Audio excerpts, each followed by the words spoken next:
The Flash movie. Do DC really have a gem on their hands, or is it more of a silly CGI fest? Let's talk about it.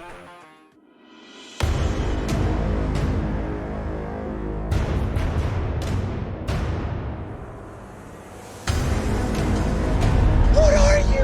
I'm Batman. I'm Batman. Fear. I'm vengeance. So I've literally just got back from seeing the Flash movie. It's Wednesday the 14th of June, which I believe is a few days earlier than some of you are getting it around the world. Here in the UK, for some reason, we got it today.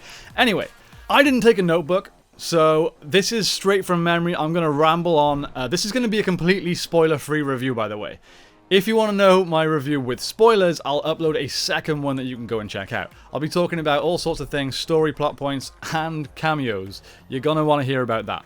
I don't know if you want to hear my opinion, but you're going to want to hear about that. So the link will probably be in the description down below. If not, check out my channel. Anyway, there's mainly 3 or 4 things that I want to talk about in this spoiler-free review. That's story, vibe, performances, and visuals. Okay, so we'll go through those in order. There's definitely some negatives to go with the positives. I'll get that out the way. But we'll kind of go through each one, and I'll try and cover positives and negatives of each. Let's start with story. Now, we all know that this story is adapted from the Flashpoint storyline. Now, that comic book, that storyline, is quite dark. It features Barry trying to go back in time to essentially prevent a traumatic experience in his life, the loss of his parents. This story, obviously, just from the trailer we know, follows the exact same thing, with some key differences. In the comic book story, the Batman in the universe that he travels to is, of course, Thomas Wayne, Bruce Wayne's father, whereas in the Flash movie, the Batman in the universe he travels to is none other than Michael Keaton. It works well. It does work. It's, of course, great to see Keaton back as Batman, even in the old age of, 78 now? Something like that. But it did work. If I'm honest, I would have preferred they just used Thomas Wayne. And the actor from... I've forgotten his name. Jeffrey Morgan? Something like that. The guy that played Thomas Wayne in the Snyderverse. Perfect for Flashpoint Batman. But alas, that's not what we got, so I will review what we did get. The story felt like a true mix of a heartfelt, serious, emotionally driven story and an action comedy. There was way more comedy than I was anticipating, but they brought it into the story in the right way. Because this is a spoiler-free review, I don't want to give too much more away in terms of story. The next thing I want to talk about is vibe, and it kind of links on to the same thing. The vibe of the film, it's almost like it was trying to distract from the fact it was so serious. At the end of the day, like I said, we are talking about a character that's dealing with an extremely traumatic experience. The loss of his mother and the false accusal of his father in the murder of his mother. That's pretty dark. It's pretty traumatic. On top of that, he's traveling through time and affecting the lives of everyone. He's affecting the entire universe. It's quite a serious topic to deal with, and it felt like they almost used humor. I don't want to say too much because it was funny in a good way, not like a haha, okay, funny, good joke. It was legitimately funny. Yeah, so it kind of felt like a distraction from the serious tone that the movie should have had. On the flip side of that, the Flash is quite a comedic character. He does joke about, he is very sarcastic and very witty, and it does work. It just felt a little bit too much like they were trying to smash the DCEU together with a Marvel movie. I'm not saying that's a bad thing. It's just how it felt. Okay, the next thing I want to talk about then is performances. Of course, Ezra Miller. Where do we start with this one? Ezra Miller, of course, plays Barry Allen, the Flash, twice in this movie. Now, no matter what you think of Ezra Miller as a person, I want to try and keep my opinions of the actor out of this because they are not good. However, he is fantastic in this movie. I don't want to say he nails a comic book accurate Barry because I wouldn't say that he does, but for the Barry that they are clearly trying to portray in this movie, I feel like he nails it. He's very funny. His comedic timing is brilliant. The emotional scenes where the scene requires him to show emotion and is actually serious, I also felt like he did really, really well. And there's certain scenes, especially towards the end, again, not giving anything away, but it was almost like a tearjerker for me. Like it really was heartwarmingly heart-wrenching, if that makes sense. So I can't really criticize his performance too much. Sometimes maybe a little over the top, but again, it just sort of worked. Other performances. So we also had, of course, Ben Affleck back as Batman. If I'm honest, not enough Ben Affleck. Not enough for me at all. I would have liked to have seen a lot more of him. Pretty much, again, I don't want to give away spoilers, so I'm trying to be careful here, but we get more of him in the first half, and then, you know, I was just like, oh, is that it? Because even though his movies have not been my favourite Batman movies, I do think Affleck has the potential to be the best Batman ever. His look, his build, and the Batman vs Superman suit, definitely the best Batman we've had. Underutilized in this, and I have to say, I've been trying not to say it, but I just do not like the Flash Batfleck Batsuit. It kind of sucks. I mean, it's a lot bluer than this in the movie, but just look at that. Like, what is that? I don't know why this is all black. That's kind of silver in the movie, but yeah, this is a terrible figure. Shame on you, McFarlane.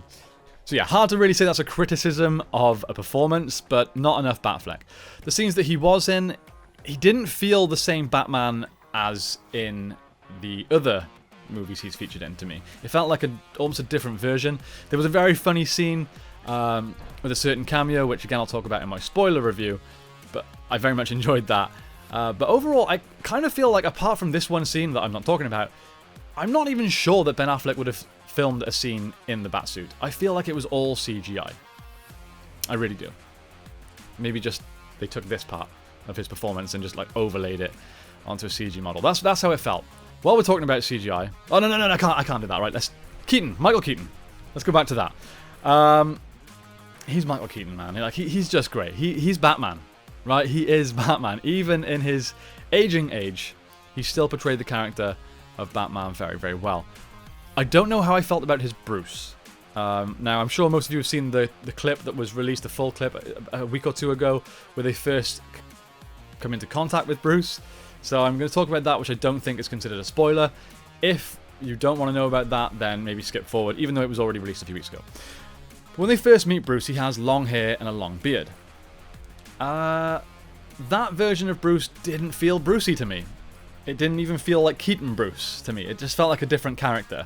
And I guess when time passes, people change, so you could justify it that way, but it just felt a bit off. Once he was like, okay, yeah, I'm Batman, and he kind of came back to his own, shaved his head, got in the game, he felt a lot more like Batman to me. So very much enjoyed it, and every scene with him in the Batsuit, I just love. He's just so freaking cool, man. There's no way around it. Keaton is a badass. So bravo, great to see you back. Not going to talk about any story points again. Come on, concentrate, Jake. Spoiler-free review. Okay. CGI. Visuals. Let's talk about that to round this off before I conclude my opinion. I think this movie was heavily reliant on CGI. There's no getting around that. It's a movie about a superhero that runs really fast. It's going to be filled with CGI. However, some of the CGI was... I'm not even going to say questionable, I'm going to say straight up awful. Like so bad. There's certain scenes where they're kind of in the Speed Force thing, doing the time traveling. Again, that's not a spoiler. But they show like people in that, and they look like untextured, unrendered gaming characters.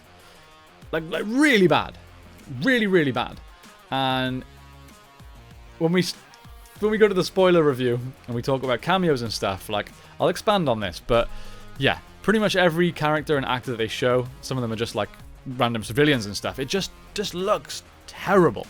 They cut to the Flash's mum in the, I don't know what to call it, the time-traveling world, and it just looks like she's made of clay. It's like someone forgot to add texture. You know, they're just smooth. Skin is smooth, and they miss everything around that. I don't have much more to say about that. Oh, there's a scene with babies. The babies also look terrible. You would have been better off using dolls on wires. It was so bad. And it really, really took me out of the movie, which is a shame. But I guess when the story's good, you can kind of let those things go. But it is a distraction. So, with those 4 key things that I want to talk about out of the way, let's talk about my overall conclusion. Is this a good movie? Yes. It is a great movie. Is it the best DC Universe movie we've had? Yes, I think it is. Before this, I probably would have said Snyder Cut, Justice League. It's close. Then I would have said Man of Steel, then the others, kind of whatever. But yeah, obviously the interaction with the Man of Steel world was kind of okay, but the Michael Shannon stuff was clearly all CGI. The Kryptonians were all CG. I don't think Michael Shannon would have put on that armor at all. So a little disappointing. Conclusion, I'm getting sidetracked. So, story, I'm going to go 8 out of 10. Vibe, I'm going to go 7 out of 10. Performances, I'm going to go 9 out of 10. CGI, I'm going to go, or visuals, 5 out of 10. Okay, I don't have time to add those up and make an average, so I'm going to make a full score that's completely separate from those scores. I'm going to give it an overall 8 out of 10. I thought the story, performances, and vibe were good. The story, performances specifically, very, very good. Vibe, a little bit confused with itself, but the comedic element was quite good. But the CGI, man, it pulled me out of the universe, and the story, big time, because it was so bad. When you guys see it, if you haven't seen it yet, I think you'll agree it's pretty poor. But with that being said, 8 out of 10, The Flash, definitely worth a watch.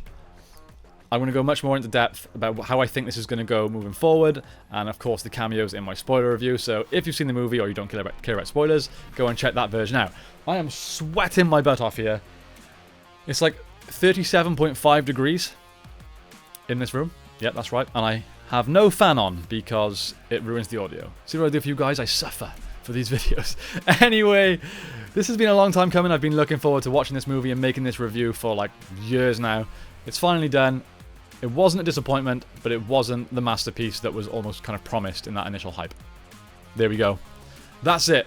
Guys, let me know what you thought about The Flash in the comments down below. Thank you all so much for watching. Hope you have a great day. Don't forget to like and subscribe, and return to the Batcave for more Bat content. See you guys.